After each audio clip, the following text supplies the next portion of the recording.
வணக்கம். இந்த retro reels எபிசோட்ல என்ன படங்கிறத டைட்டில் பார்த்துட்டு வந்திருப்பீங்க. இதுவும் நான் காலேஜ் படிக்கிற சமயத்துலேருந்தே நிறைய பேரால நிறைய இடங்கள்ல நிறைய கட்டுரைகளில் கேள்விப்பட்ட ஒரு படம். ஆனால் நான் பார்க்கணும்னு நினச்சி தள்ளி போட்டுட்டே இருக்கிற ஒரு படம். ஆக்சுவலாக எனக்கு முதல் உலக சினிமா அனுபவம் அப்படிங்கிறது அகிரா குரோசவாவுடைய படம் தான். ஏதோ ஃபிலிம் ஃபெஸ்டிவலில் ஃபஸ்ட்டு நான் பார்த்தது ரஷாமான். பார்த்து பயங்கரமாக சம்மி இப்படி எடுத்து வச்சிருக்காங்களே படம், இப்படி எழுதிருக்காங்களே ரைட்டிங்லாம் இருந்தது. அதுக்கப்புறம் அவருடைய படங்கள்லாம் தேடி பார்க்கணும். அப்போ இனிஷியலாக ஒரு ஆர்வம் ஒன்று வரும் இல்லையா, அதே மாதிரி வந்தது. அதில் நான் முதல்ல டவுன்லோட் பண்ணி வச்சிருந்த படம் தான் இந்த 7 சாமுராய். 3.5 மணி நேரம் ரன் டைம் அப்படின்னும் போதே கொஞ்சம் லைட்டாக பேக் அடிச்சிட்டேன். அப்போல்லாம் இந்த ஆக்ஸோ டாரன்ஸ் அப்படின்ற மாதிரி 90s கிட்ஸ் கேள்விப்பட்டிருப்பீங்க. டிவிடி ரிப்புன்றதால செம்ம பிரிண்டாக இருக்கும். இப்போல்லாம் 1080pன்றதால நல்ல பிரிண்டாக இருக்கிறது இல்லை. அதில் என்ன கான்ஸ்பிரசி இருக்குன்றத நம்ம தனியாக பேசுவோம். இப்போ 7 சாமுராய் பற்றி பேசணும் அப்படின்னா அப்போலேருந்து அது UG 2005 2008 காலகட்டத்துக்கு தள்ளி போட்டு இப்போ இந்த எபிசோடுக்காக ஒரு வழியா அந்த படத்தை பார்த்து முடிச்சாச்சு. இன்ஃபேக்ட் ஆக்சுவலாக இதுதான் ஃபர்ஸ்ட் எபிசோடாக இருந்திருக்கணும். ஏன்னா ஷோலேக்கெல்லாம் முன்னாடி 7 சாமுராய் தான். ஆனால் ஓகே, ஷோலே வந்து அப்போ ஒரு ரெலவன்ஸ் இருந்தது, கரெக்டாக அந்த படம் ரீரிலீஸ் பண்ணுறாங்கன்றனால முதல்ல அதை பண்ணிட்டு அதுக்கப்புறமா இதை பண்ணுவோம் அப்படிங்கிறதுனால இந்த 7 சாமுராய் உலக அளவில் நிறைய ஃபிலிம் மேக்கர்ஸ் இன்னி வரைக்கும் ஆகச்சிறந்த திரைப்படம் அப்படின்னு 7 சாமுராய் படத்தை ஆராதிச்சுட்டு இருக்காங்க. நிறைய பேரோட இந்த ஆல் டைம் ஃபேவரட் லிஸ்ட்டில் கண்டிப்பாக முதல் 4-5 இடங்களில் 7 சாமுராய் இருக்கும். சில பேரோட லிஸ்ட்டில் டாப் 1லேயே இருக்கும். நம்ம ஊரில் பார்த்தீங்கன்னா மிஷ்கினுடைய 7 சாமுராய்ன்னு சொல்கிற அளவுக்கு அந்த மனுஷன் இந்த படத்துக்கு மாங்குன்னு போகிற இடங்கள்லாம் மார்க்கெட்டிங் பண்ணியிருக்காரு. ஸோ இந்த எபிசோடை யாருக்காவது டெடிகேட் பண்ணோம் அப்படின்னா அது இயக்குனர் மிஷ்கினுக்கு தான் டெடிகேட் பண்ணோம். அவர் அளவுக்கு அக்கு வேறு ஆணி வேறா பிரித்து scene by scene shot by ஷார்ட்லாம் அப்படியே அலசி ஆராய் எனக்கு தெரியாது.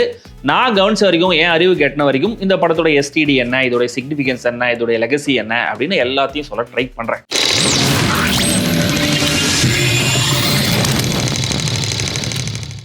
ஜப்பானிய இயக்குனர் அகிரா குரோசவா 1954 ரிலீஸ் பண்ண படம் தான் இந்த 7 சாமுராய். அவருடைய புகழை பற்றி பேசணும்னா அதுக்கே தனியாக ஒரு எபிசோடு இல்லை, தனியாக ஒரு ஷோவே நம்ம டெடிகேட் பண்ணோம். சிம்பிளாக சொல்லணும் அப்படின்னா உலக சினிமா வரலாறுல லெஜெண்டரி ஃபிலிம் மேக்கர்ஸ்னு ஒரு லிஸ்ட் எடுத்தோம்னா அதில் குரோசவாவுக்கு பெர்மனண்ட்டாக ஒரு இடம் இருக்கும். அப்படிப்பட்ட ஒரு ஃபிலிம் மேக்கர்.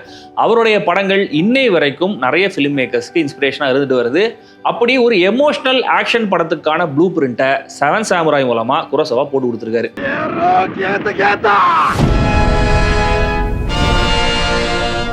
இந்த 7 சாமுராய் படத்தோடைய கதை என்ன? சுத்தி மலைகள் இருக்கிற ஒரு சின்ன கிராமம். படத்தோடைய ஆரம்பத்திலே ஒரு கொள்ளக்கார கூட்டம் இந்த கிராமத்தில் வந்து கொள்ளடிக்கலாமா அப்படின்னு பேசுறாங்க. இல்லை அவங்க அறுவடையெல்லாம் செஞ்சு பிடிச்சிக்கிட்டோம், அதுக்கப்புறமா நம்ம வந்து கொள்ளடிச்சிக்கலாம் அப்படின்னு நக்கலாக பேசிட்டு போறாங்க. இந்த கிராமத்து ஜனங்கள்லாம் அலற ஆரம்பிக்கிறாங்க. ஏன்னா ஏற்கனவே இந்த கொள்ளக்கார கூட்டம் அங்கே வந்து திருடிட்டு போனது மட்டும் இல்லாமல் நிறைய அட்ராசிட்டிஸாக பண்ணியிருக்காங்க. ஸோ இவங்ககிட்ட நம்ம எப்படி ப்ரொடெக்ட் பண்ணிக்க முடியும்? கவர்மெண்ட் கிட்ட நம்மளுக்கு சப்போர்ட் கிடையாது, நம்மளை காப்பாற்ற யாருமே இல்லையா அப்படின்ற மாதிரி அவங்க ஃபீல் பண்ணுறாங்க. அந்த ஊருக்குன்னு ஒரு பெரியவர் இருக்கார், ஒரு எல்டர் இருக்காரு. அவர்கிட்ட போய் ஐடியா கேட்குறாங்க. அந்த எல்டர், அந்த ஊர் பெரியவர் என்ன சொல்றாருன்னா, நான் ஆல்ரெடி கேள்விப்பட்டிருக்கேன், நம்ம ஒரு சாமுராயை ஹையர் பண்ணி ஊருக்கு காவலுக்கு வைப்போம், அவர் இந்த கொள்ளக்காரங்களை ஃபைட் பண்ணுவார் அப்படின்னு.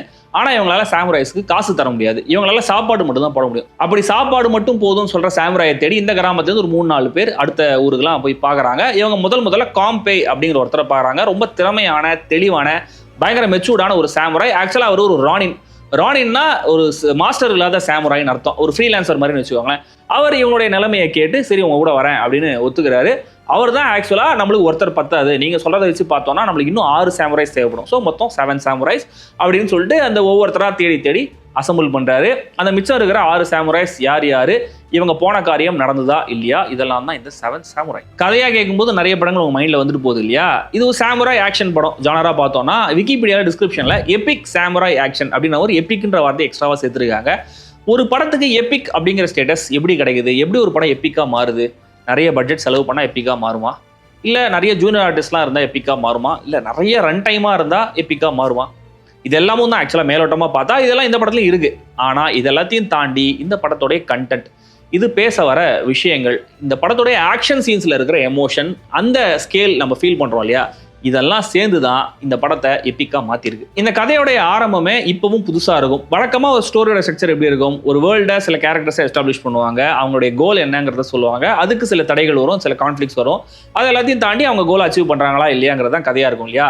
இந்த படத்தில் எடுத்த உடனே கான்ஃப்ளிக்ட் என்னங்கிறத காமிப்பாங்க. எடுத்த உடனே அந்த கொள்ளக்காரங்க கூட்டத்துக்கிட்டே இருந்தால் நமக்கு கதை ஆரம்பமாகுது. அவங்க பேசிட்டு இருப்பாங்க, நம்ம இந்த இடத்துக்கு போய் கொள்ளடிக்கலாமா வேணாமா, ரொம்ப ஜாலியாக குரூரமாக பேசிட்டு இருக்காங்க. ஸோ அந்த ஒரு 2-3 நிமிஷத்துலேயே இவங்க எவ்வளோ மோசமானவங்க அப்படிங்கிறது நம்மளுக்கு அழுத்தமாக ரெஜிஸ்டர் ஆகிடும். ஸோ இவங்களை தடுக்கிறது தான் இந்த வில்லேஜஸோடைய வேலை அப்படிங்கிறது, அந்த கோலுங்கிறது அந்த 5 நிமிஷத்துலேயே நம்மளுக்கு ஈஸியாக அந்த ரோட் மேப் ஃபுல்லாக புரிஞ்சிடும். 5 நிமிஷத்துலேயே அந்த ரோட் மேப் புரிஞ்சிடும்னா எதுக்கு 3.5 மணி நேரம் படத்தை எடுக்கணும் அப்படின்ற மாதிரி சிலருக்கு டவுட் வரலாம். ஆனால் இந்த மாதிரியான ஒரு பேட்டர்ன் கூட அந்த காலத்தில் புதுசு தான். இந்த கதையே உண்மையோடைய பிரதிபலிப்பு தான். வாழ்க்கைங்கிறது ரொம்ப நீளமானது. நம்ம போருக்காக ரொம்ப நாள் வெயிட் பண்ணிட்டே இருப்போம், திடீர்னு ஒரு நாள் தான் போர் வரும். அப்படி ஒரு தாட்ல தான் இந்த கதையவே யோசிச்சேன் அப்படின்னு அகிரா குரோசவா சொல்லியிருக்காரு. ஸோ இந்த பேசேஜ் ஆஃப் டைம்ங்கிற ஃபேக்டர் இந்த கதை இம்மர்சிவா ஃபீல் ஆகிறது ஒரு முக்கியமான காரணம் நான் நினைக்கிறேன். ஒவ்வொரு கேரக்டருக்கான ப்ராப்பரான டீடைல்டான இன்ட்ரோ, இவங்க எல்லாரும் டீமா ஒன்னா சேர்ற அந்த ஒரு மொமெண்ட், இவங்களுடைய டிராவல், கிராம மக்கள் இவங்களை பார்த்து பயப்படுறது, கிராம மக்கள் கூட இவங்களுடைய அந்த பாண்டிங், அப்புறம் அந்த ட்ரைனிங் காட்சிகள்னு கிட்டத்தட்ட இதுவே 1.25 மணி நேரம் படம் போகும். இந்த ஹாஃப்வே பாயிண்ட்டுக்கு அப்புறம் தான் முதல் முறையா இந்த சாமுராய்ஸ் கொள்ளக்காரங்களை மீட் பண்ற அந்த பாயிண்டே வரும். அதுக்குன்னு முதல் 1.25 மணி நேரத்தை இவங்க போங்கெல்லாம் அடிச்சிருக்க மாட்டாங்க. அதுலயும் ப்ராப்பரா கதையை நகர்த்த தேவையான காட்சிகள் இருக்கும், ஆர் கேரக்டர் டீபன் பண்ற மாதிரியான காட்சிகள் தான் இருக்கும். ஸோ இது எல்லாத்தையும் நம்ம பொறுமையா உள்வாங்கும் போது தான் இந்த கடைசி ஆக்ஷன் ஸ்டெட்ஸ் அப்படிங்கிறது ரொம்ப பவர்ஃபுல்லா எமோஷனலா நமக்கு ஒர்க் ஆகும். பெரிய பட்ஜெட்ல பிரம்மாண்டமா எடுக்கப்பட்ட படம் இந்த 7 சாமுராய். இந்த படத்துக்காக தனியா ஒரு கிராமத்தையே செட்டு போட்டு கிரியேட் பண்ணியிருக்காங்க. அதுல 100கணக்கான ஜூனியர் ஆர்டிஸ்ட், அப்புறம் இந்த கொள்ளக்காரங்க கூட்டம், அதுல குதிரைங்க, அவங்களுடைய காஸ்டியூம்ஸ், வெப்பன்ஸ், அப்புறம் இந்த ப்ராக்டிக்கல் எஃபெக்ட்ஸ்க்கு தேவையான விஷயங்கள்னு இப்ப பார்த்தாலும் புதுசா பெருசா தெரிகிற படம் இது. ஆனா இது எல்லாத்தையும் விட ரிச்சான கேரக்டர் ரைட்டிங் அப்படிங்கிற ஒரு மேட்டர் தான் இந்த படத்தை எபிக் ஸ்கேல்ல பெருசா நம்மள ஃபீல் பண்ண வைக்கிற முக்கியமான விஷயம். அண்ட் விஷுவல்னு பார்க்கும்போது பிளாக் அண்ட் ஒயிட்ல ஒரு பொயட்ரி இந்த படம். வழக்கமா இவ்வளோலாம் நான் புகழ மாட்டேன் இந்த படத்தையும், ஆனா இந்த படத்தை கண்டிப்பா முடிஞ்சு அது ஒரு பெரிய ஸ்கிரீன்ல நீங்க பாருங்க. இந்த படத்தோட முக்கியமான காட்சிகள்ல அந்த ஃப்ரேம்ஸை எங்க நீங்க ஃப்ரீஸ் பண்ணி பார்த்தாலுமே கூட அதோடைய அந்த பிளாக்கிங்ல, ஃப்ரேமிங்ல, ஸ்டேஜிங்ல ஒரு ஃபினிஷிங், ஒரு பெர்ஃபெக்ஷன், ஒரு அழகு சூப்பரா தெரியும். அண்ட் நிறைய சீன்ஸ்ல கேரக்டர்ஸோடைய மூவ்மெண்ட்டை வச்சே ஒரு டிராமாவை கிரியேட் பண்ணியிருப்பாரு இயக்குனர் அகிரா குரோசவா. அதை பார்க்கும்போது ஆச்சரியமா இருந்தது.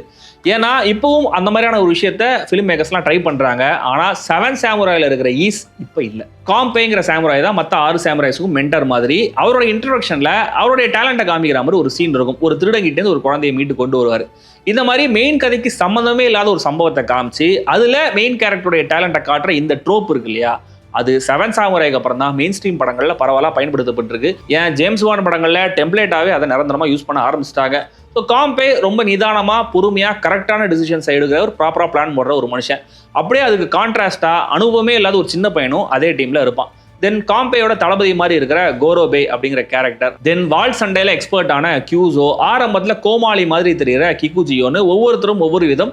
எல்லாருக்குமே ஆல்மோஸ்ட் ஒரு ஆர்க்குன்னு ஒன்று இருக்கும். அண்ட் இவங்க எல்லாரும் சேர்ந்து டீமா ஃபங்க்ஷன் ஆகிறத பார்க்கும்போது அவ்வளோ ரியலான டீம் மாதிரி இருக்கும். இங்கே தான் காஸ்டிங்கோடைய முக்கியத்துவம் என்னங்கிறது நம்மளுக்கு தெரிய வருது. இப்போ இருக்கிற ஸ்டாண்டர்ட்ஸுக்கு பார்க்கும்போது கொஞ்சம் ஓவர் ஆக்டிங் பண்ணுற மாதிரி தான் இருக்கும் எல்லாருமே. ஆனால் அந்த காலகட்டத்துக்கு குரோசவா கிரியேட் பண்ண உலகத்தை சேர்ந்த மனுஷங்களா ஒவ்வொரு நடிகரும் எக்ஸலண்டான பெர்ஃபார்மன்ஸை கொடுத்துருந்தாங்க. ஒவ்வொரு நடிகருக்கும் எப்படி நடிக்கணும் அப்படின்னு குரோசவா இன்ஸ்ட்ரக்ஷன்ஸ் கொடுத்துருக்காரு, ஒருத்தரை தவிர. அது கிகுச்சியோவா நடிச்ச டொஷிரோ மிஃபுனேக்கு அவருக்கு எந்த ரெஸ்ட்ரிக்ஷனும் கிடையாது, நீ எப்படி வேணா நடி இம்ப்ரோவைஸ் பண்ணிக்கலாம் அப்படின்னு சொல்லியிருக்காரு. ஏன்னா அந்த கேரக்டருடைய நேச்சரே வைல்டு அப்படிங்கிறதுனால இப்படியான ஒரு பர்ஃபார்மன்ஸ் தான் அது கரெக்டாக இருக்கும் அப்படின்னு குரோசவா முடிவு பண்ணியிருக்காரு. இந்த மாதிரியான விஷயங்கள் தான் அவர் ஒரு மாஸ்டர் ஃபிலிம் மேக்கர் அப்படின்னு நம்மள சொல்ல வைக்குது. அண்ட் இந்த கேரக்டர் தான் டெரரா இருக்கிற சாமுராய்ஸுக்கும் பயத்தில் இருக்கிற கிராம மக்களுக்கும் ஒரு லிங்கா இருக்கும். அண்ட் கடைசி வரைக்கும் இந்த கேரக்டர் ஒரு சாமுராயா இல்லையா அப்படிங்கிறத நம்மளுக்கு சொல்லாமே விட்டுருப்பாங்க. அண்ட் ஒரு குழந்தைய ரெஸ்கியூ பண்ணிட்டு அந்த கேரக்டர் எமோஷனல் ஆகும்போது தான் நம்மளுக்கு ப்ராப்பரான உண்மை தெரிய வரும். ரொம்ப எமோஷனலா மூவிங்கான மொமெண்ட் அது. இந்த 7 சாமுராய்ஸ் மட்டும் இல்ல, அந்த ஊர் மக்கள்னு அதுக்கும் ப்ராப்பரா ஒரு கேரக்டரிஸ்டிக்கை கொடுத்துருப்பாரு இயக்குனர். ஏன்னா அவங்க தான் இந்த படத்துக்குன்னு ஒரு மூட, ஒரு ஆம்பியன்ஸை கிரியேட் பண்றாங்க. முதல்ல இந்த சாமுராய்ஸ்னால தன்னுடைய பொண்ணுக்கு எதுவும் ஆயிடக்கூடாதுன்னு பயப்படுற ஊர் பெரியவர் ஒருத்தர், அப்புறம் அவரால் இன்ஃப்ளூயன்ஸ் ஆகிற மற்ற ஜனங்க, அப்புறம் முதல்ல இவங்களை பார்த்து பயந்ததுக்கு அப்புறம் இந்த சாமுராய்ஸே இந்த மக்களை எல்லாத்தையும் ஒன்னா திரட்டி அவங்களுக்கு இந்த ஃபைட்டிங்கான ட்ரைனிங்லாம் கொடுக்குறதுன்னு இவங்களுடைய சைக்காலஜியை காமிக்கிற காட்சிகள் ஒவ்வொன்றுமே இந்த கதைக்கு ஒரு ஆழத்தை சேர்க்குது. தென் ஒரு கேரக்டர் ஆரம்பத்துல வருவாரு, வைஃப் கல்யாணம் என்ன சொன்னாலும் அவர் எரிஞ்சு விடுவாரு, கோவப்பட்டு விடுவாரு, அழுதுருவாரு. ஏன் அப்படின்றது நம்மளுக்கு புரியாது, நம்ம வேற ஒரு விஷயம் நினைச்சிருப்போம். ஆனா அவருடைய பேக் ஸ்டோரியில் இருக்கிற அந்த ட்ராஜடி, அவருடைய தேடல் முடிகிற அந்த ஒரு மொமெண்ட் ரொம்ப ஹார்ட் பிரேக்கிங்கான ஒரு மொமெண்ட் அது. ஒரு கட்டத்தில் அந்த ஜனங்களுக்கு கான்ஃபிடன்ஸ்லாம் வந்துடும். அதில் ஒருத்தர் சொல்லுவார், என்ன வெறும் கொள்ளக்காரங்க தானே பார்த்துக்கலாம் அப்படின்னு. ஆக்சுவலா எனக்கு அந்த மொமெண்ட்லேயே இந்த படம் முடிஞ்சிட்ட மாதிரி இருந்துச்சு. கேரக்டர் ரைட்டிங் மாதிரியே வெதர் ரைட்டிங் ஒரு கியூரியஸான ஒரு இன்ட்ரெஸ்டிங்கான லேயரை இந்த கதையில் ஆட் பண்ணியிருக்காரு குரோசவா. வெயில், திடீர்னு பெய்கிற மழை, அப்புறம் புழுதி காத்து, அப்புறம் இந்த மழையினால சகதியெல்லாம் கிரியேட் ஆகி அதில் உருண்டு புரண்டு சண்டை போடுறது அப்படின்னு இந்த மாதிரியான நேச்சுரல் எலிமெண்ட்ஸ் அங்கங்கே இந்த கதையில் வரும்போதெல்லாம் அது இந்த ஜாகிரபிக்கும் அதில் இருக்கிற மனுஷங்களுக்கும் ஒரு ரியலிசத்தை கொண்டு வருது. ஆக்சுவலாக நான் குரோசவா எல்லா படங்களும் பார்த்தது இல்லை, ரோஷாமானும் 7 சாமுராயும் மட்டும்தான். ஆனால் இந்த 2 படங்கள்லையுமே எனக்கு ரொம்ப டிஸ்டிங்டிவாக, ரொம்ப யூனிக்காக தெரிஞ்ச விஷயங்கள் இந்த படங்களுடைய ரெயின் சீக்வன்சஸ். அது எப்படி அவர் மட்டும் இவ்வளோ யூனிக்கான ரெயின் சீக்வன்சஸை கிரியேட் பண்ணுறாரு அப்படிங்கிறது புரியவே இல்லை. அடுத்த யூனிக்கான ஃபேக்டர் ஆக்ஷன் சீன்ஸ் படமாக்கப்பட்ட விதம். எதுவுமே ப்ராப்பராக கொரியோகிராஃப் பண்ணப்பட்ட ஆக்ஷன் சீன் மாதிரி தெரியவே தெரியாது. குதிரையில் வர கொள்ளக்காரங்களை இவங்க எதிர்த்து ஃபைட் பண்ணுறதை பார்க்கும்போது நிஜமான சண்டையை பக்கத்துல இருந்து பார்க்குற மாதிரியே இருக்கும். திடீர்னு குதிரையில் இருக்கிறவங்க கீழே தவறி விழுவாங்க, குதிரையை கூட தவறி விழும், கையில் இருக்கிற வெப்பன்ஸ் எல்லாம் மிஸ் ஆகும். இப்படி நிஜமான இந்த கேஆட்டிக்கான சண்டை எப்படி இருக்குமோ அதை காட்டியிருப்பாரு குரோசவா. அதனால தான் ஒரு கேரக்டருடைய டெத்துங்கிறது ரொம்ப சடனா ஷாக்கிங்கான மொமெண்டா இருக்கும். ஆனா ரொம்ப ரியலிஸ்டிக்கா காமிக்கிறேன் அப்படின்னு அதுக்காகவே இந்த கேமரா வாட்டுற விஷயம்லாம் அவர் பண்ணவே இல்லை. எல்லாமே ப்ராப்பரா கம்போஸ் பண்ணப்பட்ட பிளாக் பண்ணப்பட்ட ஷார்ட்ஸ் தான், ஒரு கண்ட்ரோல்டு கேயாஸ்னு சொல்லலாம். அண்ட் இந்த கிளைமேக்ஸ் ஆக்ஷன் ஸ்டெட்ஸ் இருக்கு இல்லையா, ஆக்சுவலா அதுவே ஒரு 3/4 மணி நேரத்துக்கு மேல போகும். அது பிரில்லியண்டான ஒரு ஆக்ஷன் ஸ்டெட்ஸ். எப்படி இந்த கொள்ளக்காரங்களை லாக் பண்ணி இவங்க பிளான் பண்ணுவாங்க, அவ்வளோ சூப்பராக இருக்கும். அண்ட் அந்த ஜாகிரஃபி நம்மளுக்கு புரியணும் அப்படின்னு அந்த இடத்தோடைய மேப் மாதிரிலாம் வச்சு அதை அழகாக நம்மளுக்கு எக்ஸ்பிளைன் பண்ணுறது, கேரக்டர்ஸ் பேசுகிற மாதிரி நம்மளுக்கு எக்ஸ்பிளைன் பண்ணுற மாதிரி பண்ணதெல்லாம் ரொம்ப ஸ்மார்ட்டான விஷயமா இருந்தது. அண்ட் இந்த ஆப்போசிட் கொள்ளக்காரங்க கூட்டத்தில் இன்னும் எவ்வளோ பேர் உயிரோடு இருக்காங்க அப்படின்ற மாதிரி இந்த காம்பை வந்து ஒரு செக்லிஸ்ட் மாதிரி வச்சிருப்பாரு. ஸோ அதில் டிக் பண்ணிட்டே ஒவ்வொருத்தர் சேர்த்ததுக்கப்புறம் அந்த எண்ட் ஆஃப் த டேல ஒவ்வொன்றா டிக் பண்ணிட்டே வருவார். இதெல்லாம் பார்க்கும்போது அடுத்து என்ன நடக்கும், அடுத்து எவ்வளோ பேர் சாவாங்க, அடுத்த சண்டையில் என்ன மாதிரி விஷயங்கள் நடக்கும், நம்ம அந்த டென்ஷனை பில்ட் பண்ணுற ஒரு சூப்பரான எலிமெண்ட்டாக இந்த மாதிரி விஷயங்கள்லாம் யூஸ் பண்ணியிருந்தாங்க. அண்ட் படம் முடியும் போது எனக்கு ரொம்ப கத்தார்த்திக்காக ரொம்ப சாட்டிஸ்ஃபைங்காலாம் இல்லை, கொஞ்சம் பிட்டர் ஸ்வீட்டான எண்டிங் மாதிரி தான் தெரிஞ்சுது. அதுக்குன்னே இந்த காம்பை கேரக்டர் ஒரு டயலாக் ஒன்று சொல்லுவார், விவசாயிங்க ஜெயிச்சிட்டாங்க, எப்பவும் போல நாம தோத்துட்டோம் அப்படின்னு. ஆக்சுவலா அது என்னுடைய மைண்ட் செட்டை, அவர் பொதுவாக ஆடியன்ஸோடைய மைண்ட் செட்டை ரிஃப்ளெக்ட் பண்ற மாதிரி இருந்துச்சு. டெக்னிக்கல் ஆஸ்பெக்ட்ல பார்க்கும்போது அந்த காலகட்டத்தில் யாருமே ட்ரை பண்ணாத ஒரு விஷயத்தையும் அகிரா குரோசவா ட்ரை பண்ணியிருக்காரு. அது இந்த மல்டி கேமரா செட்டப். அதாவது mid range, close up range, wide ரேஞ்சுன்னு 3 கேமரா இருக்குமா. ஸோ எல்லாரும் ஷூட் பண்ணுவாங்க, எது பெஸ்ட்டோ அவர் எடிட்ல யூஸ் பண்ணிப்பாரு. அவரே தான் இந்த படத்துக்கு எடிட்டரும் கூட. விடிய எடிட் பண்ணுவாராம், எடிட் ஷூட்லேயே உட்காந்து தூங்குவாராம், ஷூட்டிங் நடக்கும்போது அன்னைக்கு நைட் எடிட் பண்ணுவாராம். ஸோ இந்த மாதிரி விஷயங்கள்லாம் ட்ரிவியாக்களில் போட்டிருக்காங்க. இப்போ டிஜிட்டல் ஆரால இது பெரிய விஷயம் கிடையாது. ஆனால் அப்போ அனலாக் ஃபிலிம் காலத்தில் எப்படி இவ்வளோ ஃபுட்டேஜையும் ஷூட் பண்ணி ஃபுட்டேஜ் தொலைஞ்சிச்சு அப்படின்லாம் கம்ப்ளைண்ட் பண்ணாமல் எல்லாத்தையும் கொண்டு வந்து எடிட் ஷூட்டில் அசம்பிள் பண்ணி கரெக்டாக வெட்டி ஒட்டி பார்க்க நினச்சி பார்க்கவே பயங்கர பிரமிப்பாக இருக்குது. அண்ட் இந்த படத்துடைய நம்பர் ஆஃப் ஷார்ட்ஸ் என்னன்றதை நீங்கள் கவுண்ட் பண்ணிங்கன்னா அதுவும் பயங்கர ஆச்சரியமாக இருக்கும். அண்ட் குரோசாவாவுக்கு எப்பயுமே ஒரு நம்பிக்கை இருந்திருக்கு, என்னன்னா எப்பயுமே முதல் ஷாட் தான் மேஜிக்கலான ஷாட். அந்த மேஜிக்கை நம்மளால திரும்ப ரீக்ரியேட் பண்ணவே முடியாது. ஸோ முடிஞ்ச வரைக்கும் அதை நான் கேப்சர் பண்ணணும், யூட்டிலைஸ் பண்ணணும் அப்படிங்கிறதுக்காக தான் இந்த 3 கேமரா செட்டப்பை யூஸ் பண்ணேன் அப்படிங்கிற மாதிரி ஒரு இடத்துல பேசியிருக்காரு. அண்ட் எடிட் பேட்டர்னாவும் ரொம்ப இன்ட்ரெஸ்டிங்காக இருக்கும். இந்த படத்துடைய கட் பாயிண்ட்ஸ்லாம் பார்த்தீங்கன்னா எதையுமே நம்மளுக்கு விலாவரியா பயங்கரமான ஸ்பூன் ஃபீட் பண்ணியிருக்க மாட்டாங்க.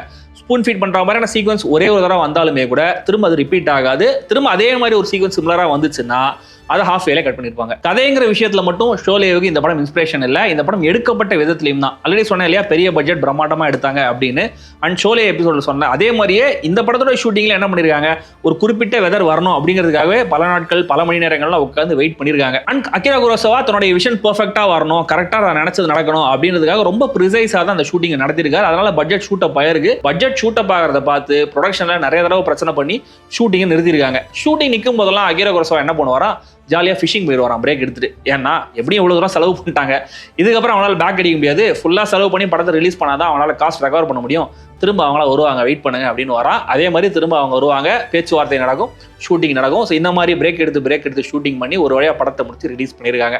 ஒரு வழியாக படம் ரிலீஸ் ஆச்சு. அந்த காலத்தில் ரிலீஸ் ஆன one of the longest films இந்த 7 சாமுராய். 3 மணி நேரம் 26 நிமிஷம் இந்த படத்துடைய டேரக்டர்ஸ் கட்டு நான் பார்த்தது. ஸோ ஆல்மோஸ்ட் அந்த 200 நிமிஷம் கட்ட தான் தியேட்டரிக்கலாகவும் ரிலீஸ் பண்ணியிருக்காங்க. ஃபாரின் கண்ட்ரீஸ்ல அமெரிக்காக்கெல்லாம் போகும்போது ரீஎடிட் பண்ணி ரிலீஸ் பண்ணிருக்காங்க. பட் ஒரிஜினல் கட்டு அந்த 3 மணி நேரம் 26 நிமிஷம் தான்.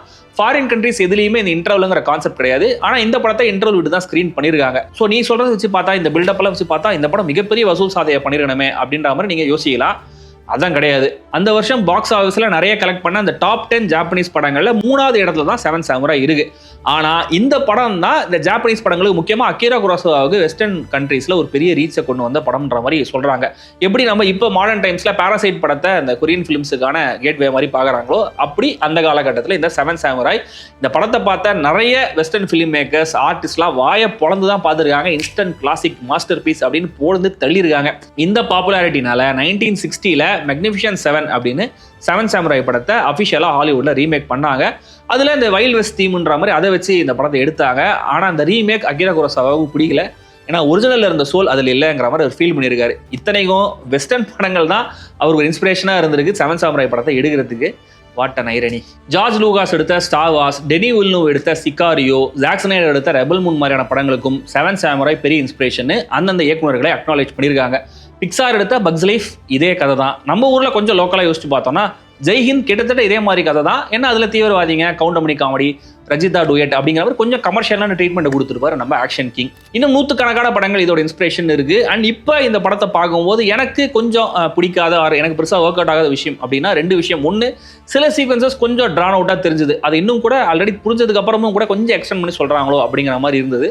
தென் அடுத்தது சில இடங்கள்ல யார் என்ன அப்படின்னே புரியல. முக்கியமா அந்த ஆக்ஷன் சீன்ஸ்லலாம் அந்த கேயாட்டிக்கான அந்த பேட்டில்லாம் யார் அடிக்கிறாங்க, யார் அடி வாங்குறாங்க அப்படிங்கிற மாதிரி எனக்கு சரியா புரியவே இல்லை. அதெல்லாம் கொஞ்சம் தெளிவா இருந்திருக்கலாம் அப்படிங்கிற மாதிரி நான் ஃபீல் பண்ணேன். Grandeur, samurai action, sentiment, commercial ரசிகர்களுக்கான விஷயங்களும் இந்த படத்துல இருந்தாலுமே கூட ஒரு ஹியூமனிட்டியை இந்த படம் பேச வருது. அந்த ஆஸ்பெக்ட் தான் இந்த படத்தை இன்னைய வரைக்கும் எல்லாரும் மைண்ட்லையும் நிற்க வைக்குது அப்படின்னு நான் நினைக்கிறேன். அண்ட் இது எதுவுமே படத்தில் மெசேஜாக எங்கேயும் சொல்லப்பட்டிருக்காது. படம் பார்த்து முடிச்சப்பறம் கண்டிப்பாக உங்களுக்குள்ள ஒரு தாட் ப்ராசஸ் இருக்கும். கண்டிப்பாக ஒரு காம்னஸை உங்களால் ஃபீல் பண்ண முடியும். உடனே இந்த காம்னஸை நான் ஃபீல் பண்ண உடனே இந்த படத்தை பார்க்கணும் அப்படின்னு நினச்சிங்கன்னா அன்ஃபார்ச்சுனேட்லி நீங்கள் இந்தியன் ஆடியன்ஸாக இருந்தீங்கன்னா அது உங்களால் முடியாது. ஏன்னா இந்தியாவில் எந்த இடத்துலையும் ஸ்ட்ரீமிங்கில் இந்த படம் அவைலபிளாக இல்லை.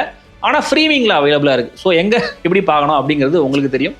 கண்டிப்பா பாருங்க. ஸோ இந்த எபிசோட நீங்க ஃபுல்லா பார்த்து முடிச்சிட்டீங்கன்னா அடுத்த வாட்டி இயக்குனர் மிஷ்கின் எங்கேயாவது ஏதாவது ஸ்டேஜ்ல செவன் சாமுராய் பத்தி பேசும்போது லோக்கியும் மணிகண்டனும் சண்டை போட்டுக்கிட்டா மாதிரி நானும் பெரிய செவன் சாமுராய் ஃபேன் தான்டா அப்படின்னு சொல்லிட்டு மிஷ்கின் கூட நீங்க ஸ்பேரிங் போகலாம். அடுத்தடுத்த ரெட்ரோ ரீல்ஸ் எபிசோட்ல என்ன மாதிரியான படங்களை எல்லாம் நீங்க பார்க்க விரும்புறீங்க அப்படிங்கிறத கமெண்ட்ல சொல்லுங்க. நீங்க செவன் சாமுராய் பார்த்துருந்தீங்கன்னா உங்களுடைய அனுபவம் எப்படி இருந்துச்சு அப்படிங்கிறதையும் நீங்க கமெண்ட்ல சொல்லுங்க. நாம் சந்திப்போம்.